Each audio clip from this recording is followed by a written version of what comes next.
Although I've sent myself into exile, I'm still doing essentially the same things as before. Do you still have any questions for me before we start our investigation? One of my former subordinates told me that this title has its origins in a strange incident. The Academia has long exiled mad scholars to Aaru village. A mysterious phenomenon exists here. When mad scholars first arrive, they are as incoherent and deranged as before. But after spending some time here, they invariably begin to calm down. Initially, the people of Aaru village greatly resented having to take in the mad scholars. But a strange incident one night changed that. Aaru village was struck by the strongest earthquake in living memory. Seeing buildings on the verge of collapse all around him, the then chief of the village was preparing to take everyone to safety. Suddenly, he noticed a mad scholar crouching in a corner, caressing the ground with his hands. A soft, green light radiated from him, like a divine glow against the backdrop of night. Despite the powerful tremors that ripped through the ground that night, all the houses remained upright, almost as if they had grown roots reaching deep into the ground. In the end, not a single building collapsed, and no one was hurt. After that, the people of Aaru village treated the mad scholars with greater kindness, and began to refer to them as the village keepers. The soft green light? A mad scholar protecting Aaru village? What do you make of it, Traveler? Paimon thinks so too. Actually, Cyno, do you know if any of the mad scholars continued to wear their Akasha terminals at Aaru village? In theory, they would continue wearing them so the Academia could still monitor their activities. With that said, the main Akasha system would no longer have any interaction with them. Oh, no wonder! Everything makes sense then! Add in the fact that they calmed down, it was probably Nahida who calmed them. If you are able to draw a conclusion from this one story alone, then it appears you possess much more information than I do. So, what do you make of the story? Really? Lesser Lord Kusanali. What? You don't believe us? Lesser Lord Kusanali was definitely using the Akasha to give her power to the mad scholars! No, it's not so much that I don't believe you. I'm just struck by your reasoning. Lesser Lord Kusanali, the current Dendro Archon. Is she really active in Sumeru? The Academia has always placed far greater importance on the late Greater Lord Rukkhadevata. They've more or less ignored Lesser Lord Kusanali, and I've never had any reason to doubt their views. In addition, I've never heard any stories about Lesser Lord Kusanali and her deeds. To me, she might as well have been a god that never existed. No way! Nahida definitely exists!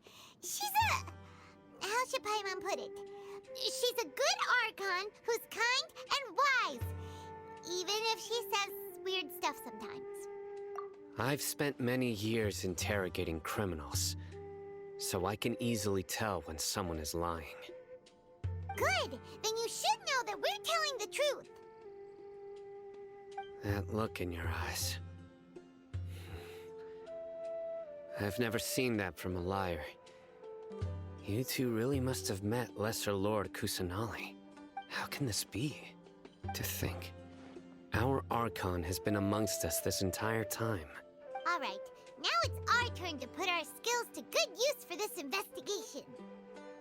But easier said than done, especially since we don't have any leads. Maybe we can start by knocking on some doors.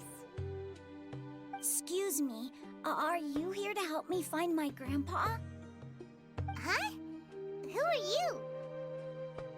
By the sounds of it, a resident of this village. My name is Isak. You'll help me find my grandpa, right? Is your grandpa a mad scholar? Hey, don't say that. Grandpa is just Grandpa. Why do you have to call him that? It's not like he's a bad person or anything. The person you're referring to is not a local, yet you are. Why do you call him Grandpa? Grandpa is just Grandpa. He's my family. I heard everything you said to the village chief. Please, you gotta take me with you. I want to find my grandpa. I swear I'll help. I won't be a nuisance. Ah, so you're the one who was eavesdropping on us around the village chief's house.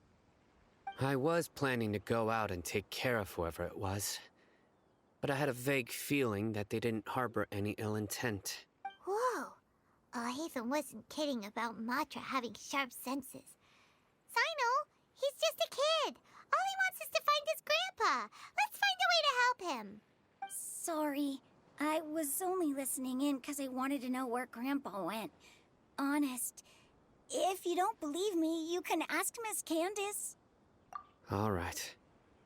But first, let's confirm the facts with Candace.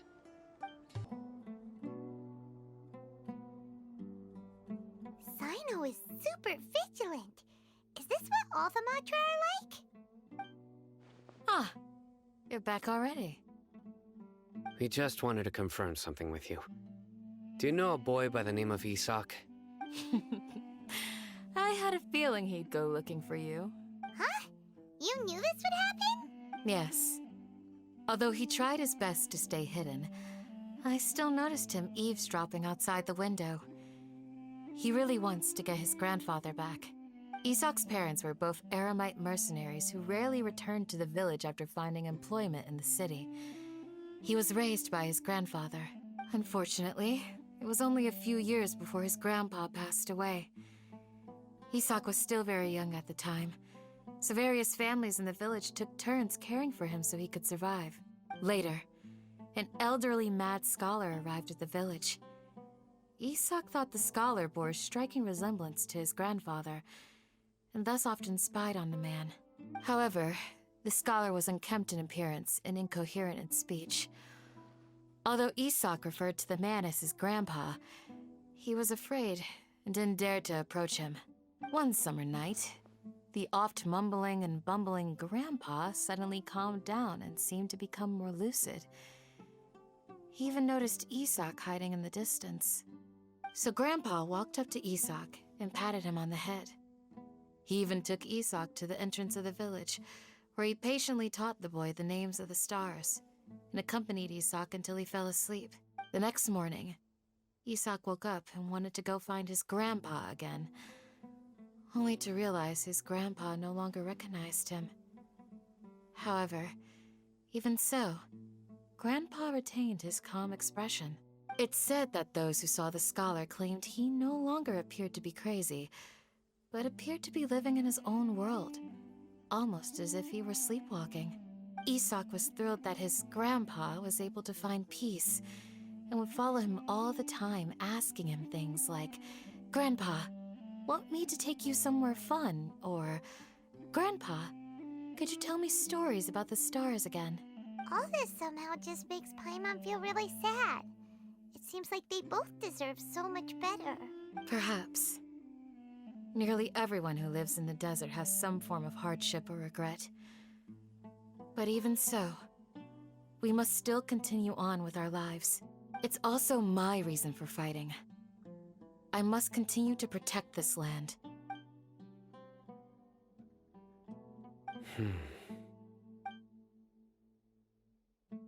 Maybe the people have always had a considerate god watching over them. Huh? What did you say, Cyno? No, nothing. As long as Isak keeps his word and doesn't get in our way, we can take him along. Perhaps you are more compassionate than I gave you credit for. Please accept my thanks on Isak's behalf, Cyno. Hey, Isak! Oh, it's you guys! We've cleared everything up. Let's go find your grandpa. Really? Wow! Thank you so much! Yeah! All right. Let's ask the local residents some questions first. Excuse me, did you happen to see where the missing scholars went? You mean the village keepers? Oh, let me think. When I was eating dinner the other day, I saw one of them by the side of the road, muttering away and eating mushrooms and tree roots.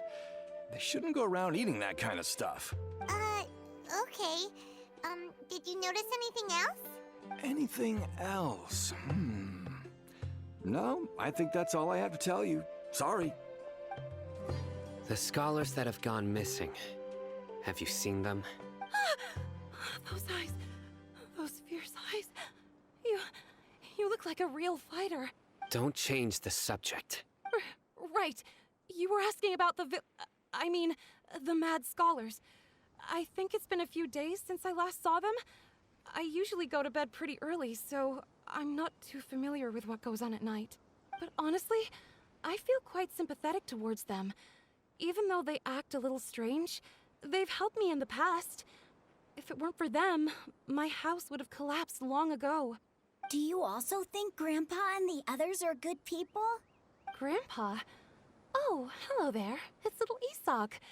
You mean that nice man who looks like your grandpa's long-lost twin, right? He was actually the one who protected my house. I saw it with my own eyes. He happened to be staying near my house that day and was doing something with his hands on the ground. It still feels pretty surreal now that I think back on it. Did someone teach them how to do that? Well, whatever the case, I'll always be thankful to him and whoever taught him to look out for others. I'm pretty sure that if I ever went mad, I wouldn't be able to do anything like that. Gotcha. Thank you. Sir, have you seen my grandpa recently? You know, the one who likes to sit and space out near the village entrance. Oh, well, if it isn't Isak. Oh, your grandpa, huh? It's been a while. The last time I saw him, he was spacing out by the road as usual. I went and asked him if he'd like any of the food I had prepared, despite my wife's protests. Like many people, she's really quite terrified of them. And speaking of my wife, she's still always complaining about how I don't make enough mora. That might explain why she's always mad at me. Oh, thank you. Thank you for taking care of him.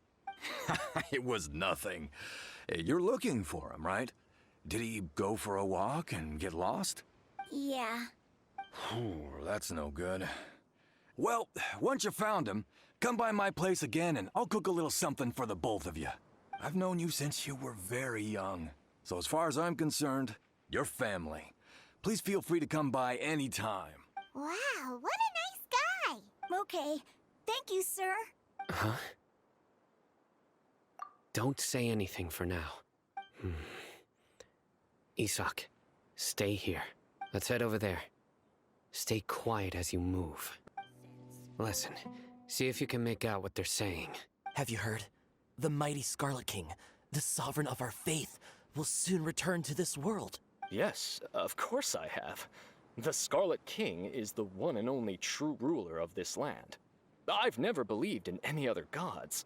Still, you say he's coming back, but it sure doesn't feel like life's about to change around here anytime soon. What's your proof? Haven't you noticed? The village has been getting more deranged scholars than ever. Delavar was saying that many people also went insane just before the fall of the Scarlet King's civilization in ancient times. We don't quite know why, but it seems like there's some sort of connection between insanity and the Scarlet King. Isn't it a sign of the Scarlet King's power that all the mad scholars have disappeared? If you ask me, they must have been chosen as the final sacrifice for the Scarlet King's resurrection. Huh. Now that you say it, that does make some sense. Does this mean our lives are finally going to take a turn for the better? Exactly. Those city folks will get what's coming to them. Now, repeat everything you've just said from the very beginning. Huh? Who are you? Where did you come from? My patience is running thin. You heard what I asked.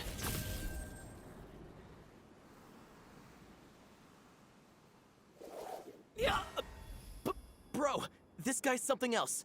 Just look at his eyes. One wrong move, and he's gonna flay us alive.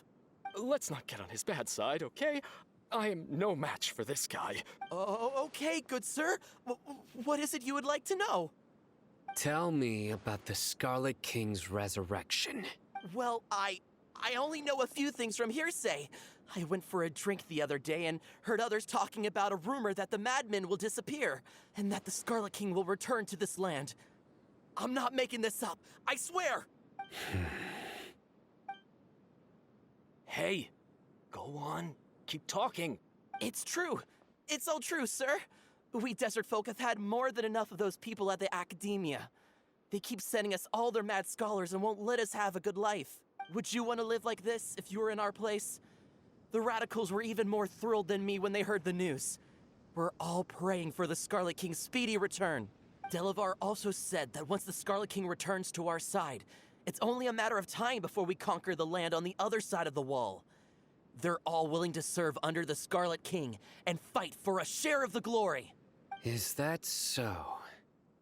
Seems like he still wants to know more. Keep talking. Got it. At first, I told myself it was just the drink talking, but then all the mad scholars vanished without a trace, just as the rumors said. Please don't beat me up just for mentioning these rumors. If I'm guilty, then everyone else around here is also guilty. I'm just saying what the others said. The people here really like the Scarlet King, but dislike the Dendro Archon. Where is this radical person you talked about? I haven't run into him over the past few days, so he probably hasn't been around the village. What about you, man? Have you seen him at all? No, not at all. We wouldn't dare lie to you. He's really not here right now. Sounds like you're not too close with the radicals. No, of course not. All we know are their names. I have many ways to stop you from talking. And many others to stop you from sending warning messages. So you'd best just stay home and hope I don't hear of you trying to contact anybody. Don't do anything until I've gotten to the bottom of this. Try something foolish, and even Candace won't be able to protect you. Yes, got it. We'll do just as you say. That scared Paimon half to death. Cyno is pretty terrifying. He didn't try to reassure us at all. It's like he's used to hearing that. Oh, Paimon bets lots of people have told him that before. I heard that. Sorry. It's part of being a Matra. The rumor we heard just now seems like a strong lead. But we need to check a few more places. Very well. Isak! I'm here. Where's your grandpa's house? Well, I can take you there. Just follow me.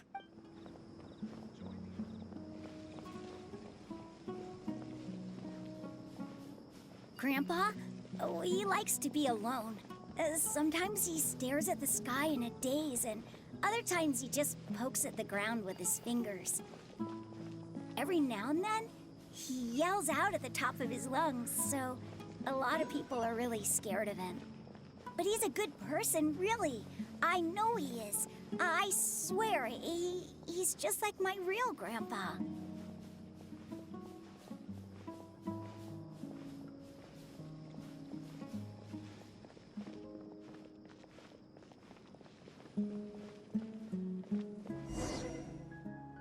Well, this is where Grandpa usually stays. There sure isn't much here. No. Incense? Please don't say it's the same one as before. But are you okay? Are you getting dizzy or need to lie down? There's a scent that you can sense, but I can't. A certain traveler here once passed out from that smell.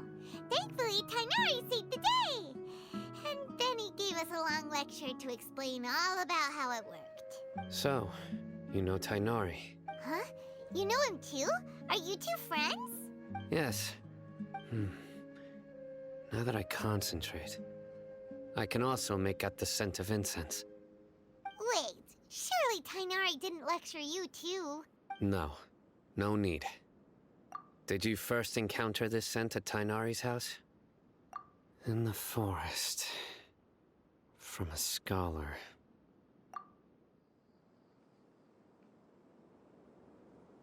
What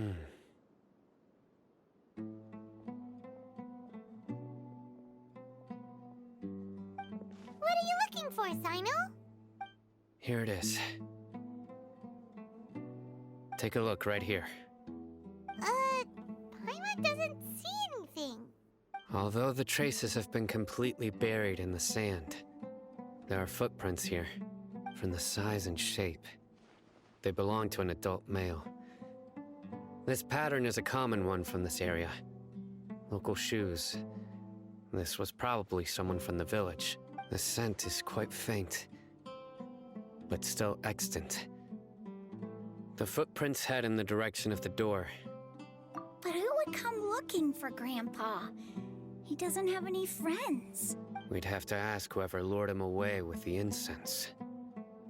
Huh? So you can lure someone away with just a scent?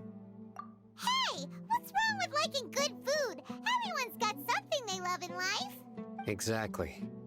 Most scholars are fond of incense, since the smell supposedly helps them clear their minds and discover new knowledge. Even deep within the clutches of madness, they still yearn for their knowledge-seeking days, and will follow the scent whenever it presents itself. No, Grandpa. So, someone's taking advantage of their weakness? Huh. Still, why would anyone want to abduct all the scholars? Are the rumors really true? Could the disappearance of all the mad scholars have something to do with the radicals? It's highly likely. Please, you have to save my Grandpa. Grandpa's never done anything wrong. Please help him. Sounds like we'd better help get him back. Don't you worry, Isak.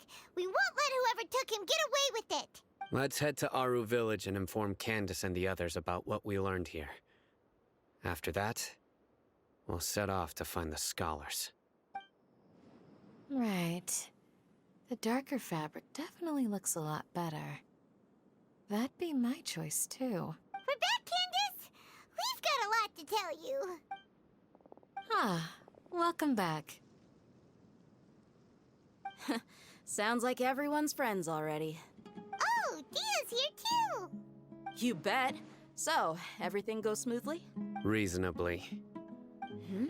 Alhaitham didn't go with you? We haven't seen him at all. Huh. I saw him around the village entrance earlier and figured he was investigating with you. I guess he must have gone off on his own. Did you find out anything useful? I see. So someone used a kind of incense to lead the exiled scholars away from the village.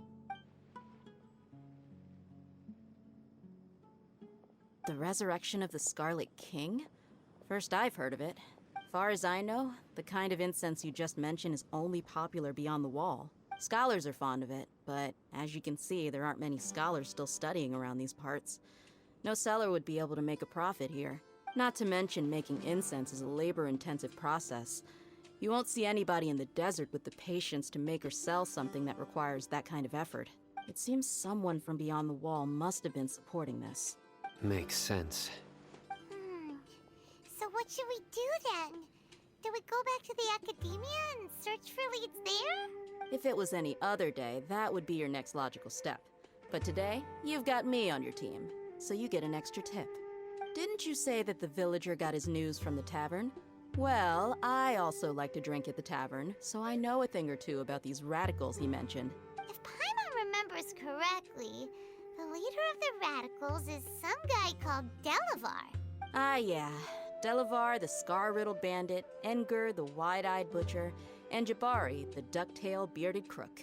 The whole lot of them are known around these parts. These guys have one thing in common, and that's being broke. The rougher life gets, the more they want to believe in the Scarlet King. Way they see it, the Scarlet King's resurrection is their only chance at overthrowing the academia. Throwing all of Sumeru into chaos is the only way to change the way of life here in the desert. Anyway, that's my guess why they've chosen to become radicals. Tia, you're amazing! You really know this place inside and out!